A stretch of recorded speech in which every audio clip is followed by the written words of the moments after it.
to by trying when I come to the meetings because I like to hear what the public has to say. But I felt that I really compelled to just say a few words, and I appreciate, the courtesy that you've extended to me. I'm going to be in for the evening. I just got off the thruway, but I really do speak to you tonight with very mixed emotions. A part of me, obviously, is very happy that we're open in high school. Ridgewood's Community High School and my alma mater was pulled off the list this morning, and that's all people are aware.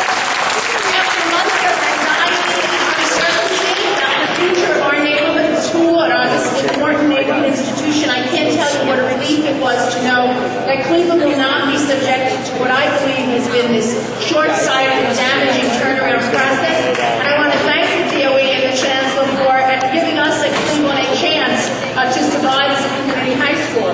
But there are still so many people here today, students and parents, who are not apparently lucky enough to experience the relief that Cleveland is feeling, and who are still experiencing all that anxiety and frustration that I know I've become too familiar with. And I'm not happy and will not rest until all of these schools are given an opportunity to remain full community comprehensive high schools,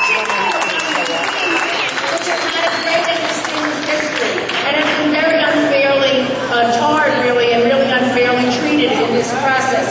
At the hearing of our Assembly Education Committee last month, Chancellor Walcott, you were very gracious. You came and testified about the turnaround schools, and I will always say to you, I know that you are proceeding with what you believe to be the best course of action, and I'm sure that the mayor believes it is the best course of action.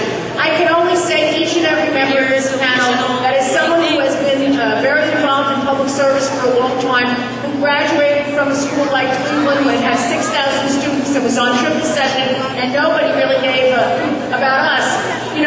These high schools have been neglected for years, and it is my belief that with a little proper care and support, they can thrive.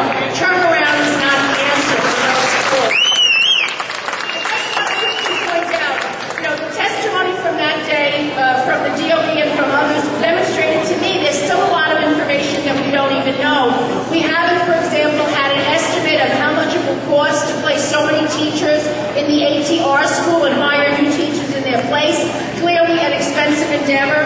We also, I believe, you cannot guarantee, and I've read each and every one of these impact statements, that what these schools currently offer will be available. We talked at the hearing about how the number of bilingual programs in Queens would go to only 4, and I know that you represent that you will continue those programs, but we have no guarantee. And as budget cuts and a bad economy continue, what guarantee do we have that schools that have a reputation for excellence, a Long Island City High School culinary arts program, for example, the wonderful music chorus program at Bryan High School, what guarantee do we have that these programs will continue? You've said you'd like them to stay, but that's not really enough. And if some of the faculty who run those programs leave, or who run those sports program leaves, will you just gobble them up or send them to other parts of the city? It's not acceptable. While every current student appears to be guaranteed to seek the new school, we don't really have any way of knowing where they're going to end up. If I was a parent of a child in these schools right now, I would be extremely anxious as to where my child would be going in September. If these plans get approved tonight, and I think the timing is awful, and I would ask you again to consider postponing the vote, there's no guarantee that the State Education Department will approve this change from restart to transformation into turnaround, which no school has ever attempted, and certainly, in my opinion, was not the goal of that federal legislation. And if the